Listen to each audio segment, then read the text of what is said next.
My father had 93 years, but it seemed short. In his seemingly long life of 93 years, it was short because it just seems like if we only had more time. Old Testament gives us a view of some people who lived to be 500, 600, 700, 800, 900 years old. If I have a chance to ask, I will ask, how come we got shortchanged?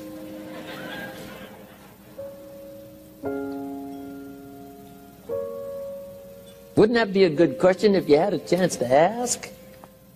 Imagine 700, 800, 900 years to watch generation after generation after generation after generation stay healthy and well. I mean, you gotta be healthy to make it to 900. You gotta take your vitamins.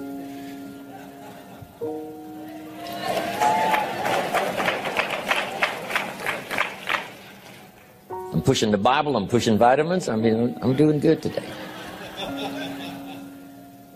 So, the key is time is precious. Now let me give you Bill Bailey's description of time. Life is not just the passing of time. Life is not just the passing of time. Life is a collection of experiences, their frequency,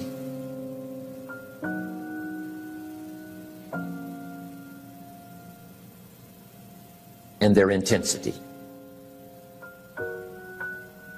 Life is not just watching the clock tick away. Life is a collection of experiences, their intensity, their frequency. When my friend Mark died at age 44, someone says, that's young to die. But what if he lived 4 lifetimes in one? It might not be too young. So here's whatever the span of your life turns out to be, here's what you want to fill it up with: experiences and the intensity of those experiences.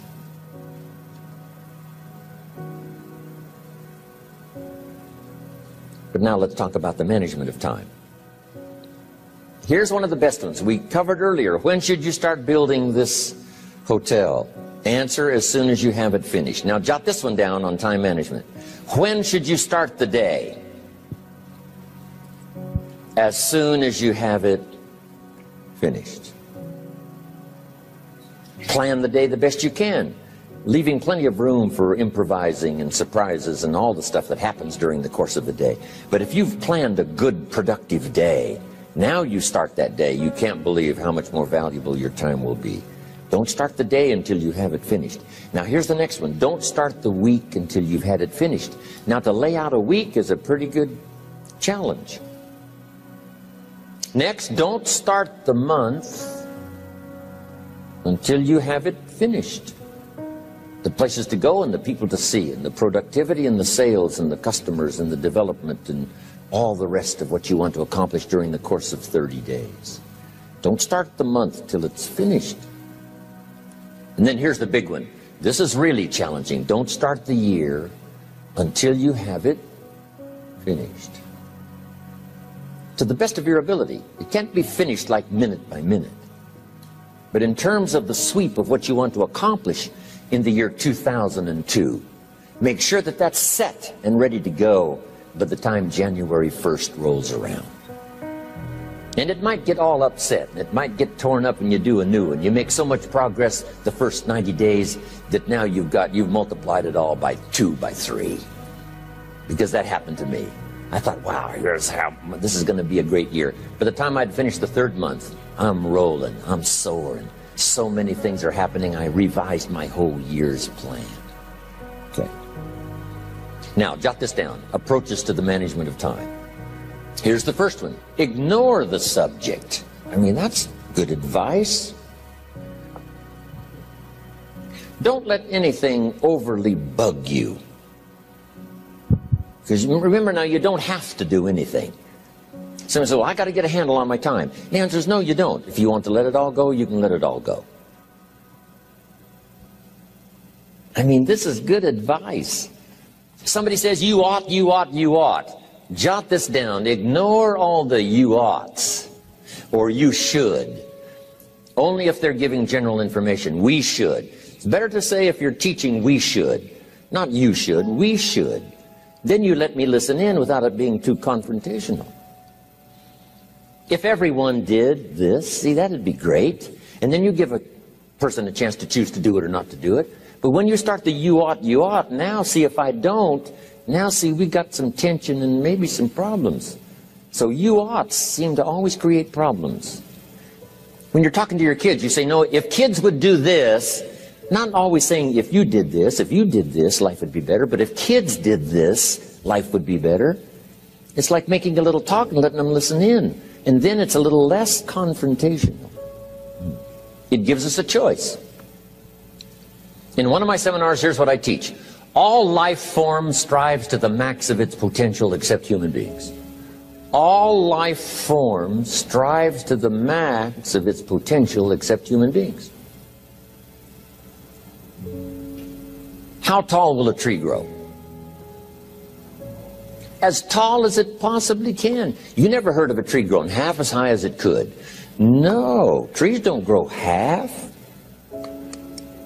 A tree drives its roots as deep as it can, reaches as high as it can, produces every leaf it can, every fruit it possibly can. To the max. Every life form strives to the max, except human beings.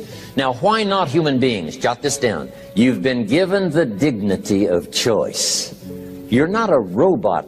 You don't have to repeat this year the same as last year. You can tear up last year's plan, develop a new plan.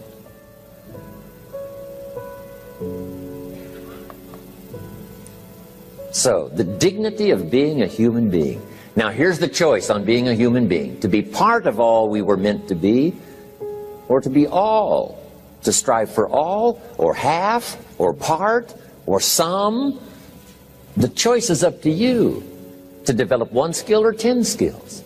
Someone says, well, I'd be happy with just one more language. Well, some say, hey, I'm going to learn 6 or 7. And this is all a matter of choice. And when someone says, no, you ought to learn 4, you've got to resist all that. Because this is personal dignity. And you don't want to destroy someone's dignity by doing all the oughts, and then they feel reluctant to do it. Now we've got problems. So if you want to, just ignore this subject on time management. Now here's the next one. Step down to something easier.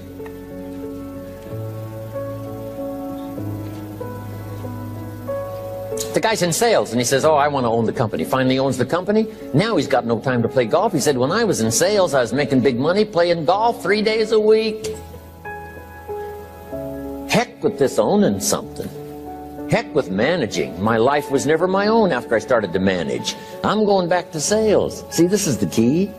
If you're getting too pressed, you might consider stepping down to something with a little easier time pressure. Little girl says to her mother, Daddy comes home, brings his briefcase and pats me on the head and says hello, disappears and works on his papers. How come my daddy doesn't play with me? And her mother said, look, your daddy loves you very much, but he's so busy at work, he can't get it all done, he has to bring it home. He loves you, but that's why he can't play with you. And the little girl said, why don't they just put him in a slower group? So, jot this down now. If you don't have time for your kids, you might consider joining a slower group. Remember when I said some things I went for cost me too much? So reconsider. Next key to time management. And that's work longer and harder. But see, there's a limit to that. I almost lost my health the first year. I went so crazy about personal development and achievement. I just went bonkers. You know, I told you I was skinny, but at the end of that first year, I was a walking shadow. And then it suddenly occurred to me, what if I got rich and too ill to spend it? I mean, that was a shocker. So I started, you know, developing a little more reasonable. Because I said, if 12 hours won't do it, I'll work 14. If that won't do it, I'll work 18. I mean, how many hours it takes. And sure enough, it cost me too much. So see, working longer and harder for some might be appropriate. You know, if you're just sitting around not doing that much, this might be good, work longer and harder. But you can only work so hard. Here's the key, not to work harder, but smarter. When you've worked as hard as you can, doing the best you can in terms of physical output in the time, reasonable time. Now here's the ultimate in the management of time, and that is you simply become more skillful. When I first got into sales, You know, I was around people that could get, 9 out of 10, 8 out of 10. And when I first started, I could only get 1 out of 10. But here's what I did. I worked around the clock, so that I would make up in numbers what I lacked in skill.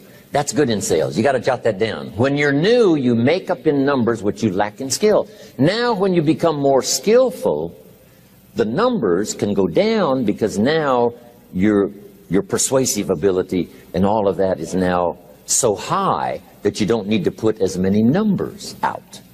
But at first, if you want to compete or if you want to really get good, you've got to put in the numbers. But if you get more from yourself, develop more of yourself, now the time management becomes an easier task. Now here's the next thing. Either you run the project or it runs you. I've found out when you start something, at first you're in charge. All of a sudden, a year later, it's in charge. Some of the companies I started, I'm telling you, I'm in control. A couple of years later, I'm out of control. At first, I've got it on the run. 2 years later, it's got me on the run. Haven't got enough time. I'm dizzy with trying to get it all done. So here's part of the key, and that's to get in charge. Say, I'm going to take charge of my health. One of my albums is entitled, Take Charge of Your Life. Take charge of your time. Take charge of your resources, which we're going to talk about next. Take charge of your health. You're the one that's responsible for it. It's not a requirement of society that you not have a heart attack and take care of your family. That's not a requirement of society, but you must make it a requirement of yourself. Society doesn't require that you build a financial wall around your family nothing can get through. That's not a requirement of society. It's a requirement you impose on yourself to build a financial wall around your family nothing can get through. So impose on yourself this self-development of being in charge, taking charge of your life and your health and your future and your responsibilities and all the rest. Next. Reasonable time is enough time to achieve all of your goals. Just jot that down. Reasonable time is enough time. I had to learn that. Reasonable time is enough time. Here's why. It's not the hours you put in, it's what you put in the hours. If you start depositing greater ideas into the hours you've got later than now, I'm telling you, later you can't believe the productivity that will flow. The ideas you can't think of now, a year from now, they'll start to flow. And when you deposit those ideas in the hours you've got, productivity multiplies by 2, 3, 5, 10. Next, time management essential. We've already covered the first one, a written set of goals. And then do priorities on your goals. What's important this week? What's important this month? Here's the next one. Often review. Just go over your goals to make sure that your list is working for you. It's got you inspired. It's got you turned on.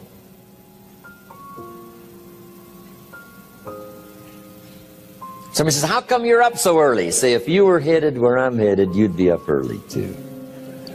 Wow. If you were going to meet who I'm going to meet, you'd be up early. If it was going to stack up for you like it's stacking up for me, you'd be getting up early. Here's some more time management essentials. Learn to study what we call majors and minors. You pick up the phone. Here's what you must say when you pick up the phone. Is this a major conversation or a minor conversation? If it's minor, a few pleasantries and you're done. If it's major, maybe you've got to make a few notes. So here's the next one. Important conversations, make an agenda before you make the call. Just jot down a little agenda. It's so easy now to just talk out of your head. Did you ever hear a conversation end like this? Let's see, there was something else. See, you don't look that swift. I can't think of it right now. I'll call you back. See, you look a little incompetent. Let's see, there was something. It escapes me right now. Really? So have you got this now? Make an agenda before you make a call if it's an important call. Now later that saves you all kinds of stuff. You call John in, the salesman, say, John, remember those 4 things we went over? He said, no, we didn't talk about that. And then you pull out your daytime or whatever, and there's the list you made when you made the call. He said, oh yes, seems like I do remember. And you've got him with your list. If it's just, salespeople especially can talk you out of what's in your head. It's true. No, we didn't talk about that. And if you don't have a little proof, I'm telling you, it's gone. So make an agenda before you make a call. So what's major, what's minor? Now here's the key on this. Don't major in minor things. If you take up major time to do minor things, I'm telling you, you'll be behind the curve constantly. Here's what we learn in sales training. What's major time and what's minor time? Here's minor time, thinking about prospects. Here's minor time, making lists of prospects. Here's minor time, keeping books on prospects. Here's minor time, going to see the prospect. Here's minor time, evaluating the prospect after you've been there. That's all minor time. Here's major time, in the presence of the prospect. That's major time. And if you took a look, if you're in sales and you took a look at a week, you'd say, my gosh, I'm spending 90% of my time on the minor stuff and so little time on the major stuff in the presence of. How many hours in the presence of in my day? How many hours in the presence of during my sales week? Because the time that really counts is in the presence of the prospect. Majors and minors. Here's another key time management essential. Don't mistake movement for achievement. It's easy to get faked out by being busy. Guy comes home at night all exhausted, falls in the chair and says, oh, I've been going. Here's the big question. Doing what? It's not the going. Some people are going, and they're doing figure eights. Their progress is small. So don't mistake movement for achievement. Here's another one in sales we learned. Don't mistake courtesy for consent. If somebody's pleasant and they nod, you say, oh, they're going to buy. No, they're courteous. You can't mistake courtesy for consent.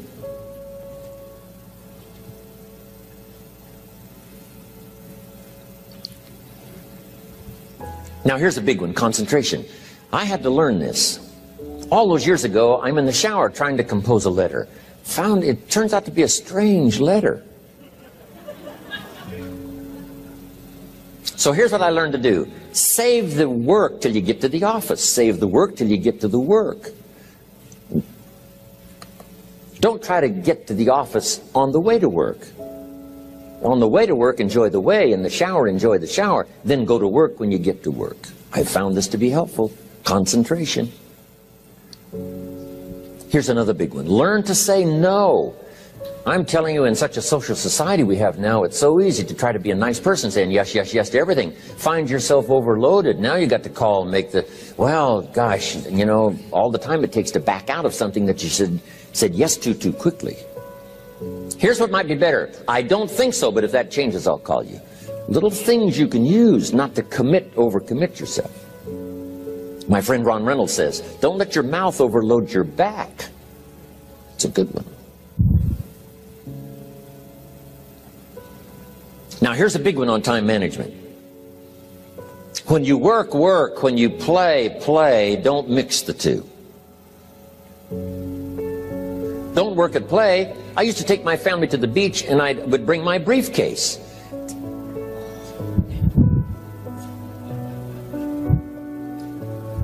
I learned not to do that. Or at the beach I'm saying I should be at the office, I should be at the office. Now my family's upset because I'm at the beach and I'm thinking office, office, office. Now when I'm at the office I'm thinking what? I got to get my family to the beach, the beach, the beach. So things are not going too well at the office because I'm thinking beach, and things are not going too well at the beach because I'm thinking office. Here's what I learned to do. At the beach, be at the beach. At the office, be at the office. When you work, work. When you play, play. Don't mix the two. Don't work at play. Now here's one of the most important ones. Don't play at work. Work is too serious. You don't want the reputation of being the office joker. It's not a good one. Yes, there's time for some pleasant stories. Yes, there's time for a little humor. Yes, best if it's a happy office, of course. But I'm telling you, you got to be serious about work, because you're parting with a piece of your life for the work you do. Your work costs you a piece of your life. Here's what it's called: serious business. Not grim, not unhappy, but serious. Key. Don't play at work. The old expression, I don't think we use it anymore, horse around at the office. Play around, play jokes, play tricks.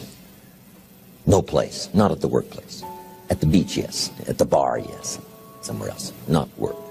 You've got to treat work with all due conservative passion, because it's leading you to your future. Here's another key phrase: all work is good. You may not like your job, but if it's the stepping stones to get you to where you want to go, you got to appreciate your job. You don't have to have a passion for your job. Here's the ultimate passion: a passion for incredible success in every department of my life. That's the passion. But don't look down on some menial job you have to do to finally get you to where you want to go. No job is menial. No job is not, every job is noble. Training life for pay, making a contribution to society. Next, analyze how you are. And if you have some weaknesses, if you can't, doesn't seem like you can change, here's the key: get it covered. I used to keep promising myself I'd keep the books, keep the books, keep the books. Finally, I gave that up. And back then, it only took me an extra $50, $60 a month for some accountant to keep the books. I said, no, I'm going to save the $50. You can't believe what I started losing in productivity because I tried to save the $50. So the key is, a lot of the time you can stay like you are, but just make sure you get it covered. Okay. Next, beware of the telephone and all other systems of communication, especially the telephone at home and systems of communication at home. And here's one of the best lines I've got for you for the weekend: let all communication systems serve you, but don't let them intrude. When it comes time to have dinner with your family, you shut off all systems, unless the ones that can take messages silently. Don't let the phone ring. Don't let anybody intrude, come through the front door nor the back door, nor through the telephone or any other device. So you can't reach John and his family when he's having dinner. The President of the United States couldn't get through. If you develop that kind of a reputation, father, mother, when we have dinner, when we're visiting and have this time with our family, nothing intrudes. So don't let these clever little devices keep intruding. You've got to have a place that's sacrosanct. It's valuable. You don't let anything in for that period of time. Okay. Isn't that good advice? Excellent advice. Here's the next one. Read all the books. You know, I've only got a few notes here on time management, but if you've got some particular challenges, you run a big organization, a big corporation, you've got some challenges, there's plenty of books. Now, here's what's next. Just be more alert to the things that might be stealing your time. Here's why. Time is like capital. You can't let someone steal your seed corn. You can't let someone steal your capital. And you can't let someone steal your time. You must designate your time. And some of the time that you designate, you must not let anyone steal. Casual time, you might let someone intrude and steal a little bit and take a little bit, but not serious time. Key. Next, one of the great time management savers is to learn to ask questions up front. Sometimes you talk to somebody for an hour, and then you ask questions and find out if you would have asked those questions up front, you could have saved yourself an hour. Asking questions up front helps you to get to the problem now. But if you just launch into some discourse, you might waste 30 minutes, waste an hour, when here's what you should have been talking about. After you finished an hour, you say, John, what's really the problem? He said, well, it's something personal. See, that's what you should have been talking about this whole hour. Key. Next, learn to think on paper. Now we're going to take a break. Some ways to think on paper. One, we've covered one. Solving problems. Take it out of your head and put it on paper. Another one is setting goals. Making these lists we've already started. Here's another good way to think on paper. It's a projects book. Each person you're working with and each project you're working on, get a loose leaf binder and a tab and some pieces of paper behind the tab and do a little continual summary of how it's going between you and that person and between you and that project. I call it a projects book. It is so useful to me. But what's going on between you and this person? When you last got together, what did you talk about? And you got a few notes there. Here's what we talked about the last time we got together. Now when you get together again, you can review that so you'll know better what to talk about. When the president gets ready to travel and he's going to meet some important people, guess what they bring him? All these briefing books. Right? The last time you were with Khrushchev, Kennedy is informed. Here's what he said and here's what you said. Kennedy said, oh, that's valuable. I need to remember that. If a person is important, it's worth a little running account. You might even have a projects book for your children. Here's what's happening between me and my child. We've talked about this, and we've talked about this, and we've talked about this. Next, a day timer. Keeping track of all of your appointments. You know, mine is all filled with, when to catch an airplane, and when to do a seminar, and when to sit down and have a conference, all the rest. Next is a game plan. If you've got a house and the, insurance is going to come due and some other things are going to come due, you just put it on a spreadsheet and make sure it's taken care of. Key phrase, take things out of your head and put them on paper. And the key is to just experiment with different ways that helps you to do that. Now here's the last one, thinking on paper, and that's to keep a journal. One of the things I'm known for around the world, have been now for 39, 40 years, is keeping a journal. Now my journal is not it's not necessarily it's not like a diary. It might be part diary. I'm flying over Ireland and I write down a few little things that impress me. Today I met this person. Wow, what an extraordinary event. Today I conducted this seminar in Rome. 1,000 people stood up and sang for me. I've got a little bit of a diary in there. But here's what primarily your journal is for. Collecting good ideas. A journal is to collect good ideas on your health, good ideas for your business, good ideas for your future, good ideas for time management. Because I used to take notes on pieces of paper and torn off corners.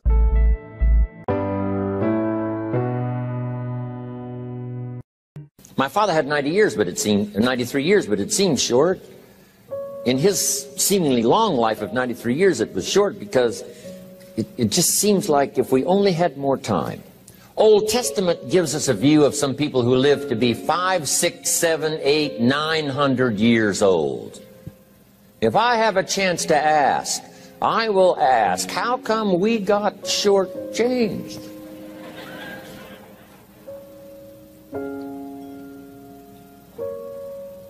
Wouldn't that be a good question if you had a chance to ask? Imagine 700, 800, 900 years to watch generation after generation after generation after generation stay healthy and well. I mean, you gotta be healthy to make it to 900. You gotta take your vitamins.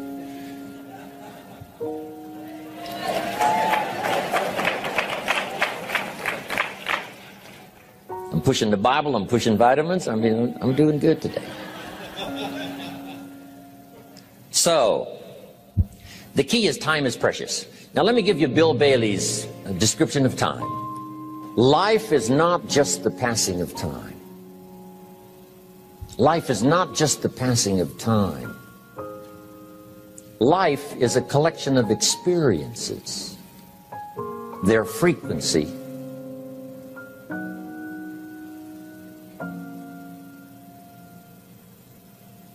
and their intensity.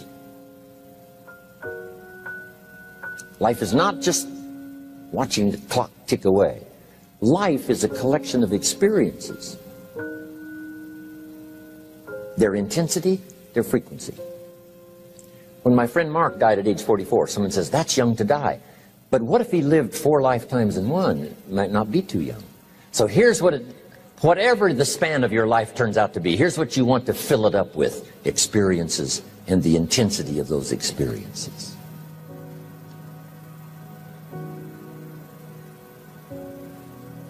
But now let's talk about the management of time. Here's one of the best ones. We covered earlier, when should you start building this hotel? Answer: as soon as you have it finished. Now jot this one down on time management. When should you start the day? As soon as you have it finished. Plan the day the best you can, leaving plenty of room for improvising and surprises and all the stuff that happens during the course of the day. But if you've planned a good, productive day, now you start that day, you can't believe how much more valuable your time will be. Don't start the day until you have it finished. Now here's the next one. Don't start the week until you've had it finished. Now to lay out a week is a pretty good challenge. Next, don't start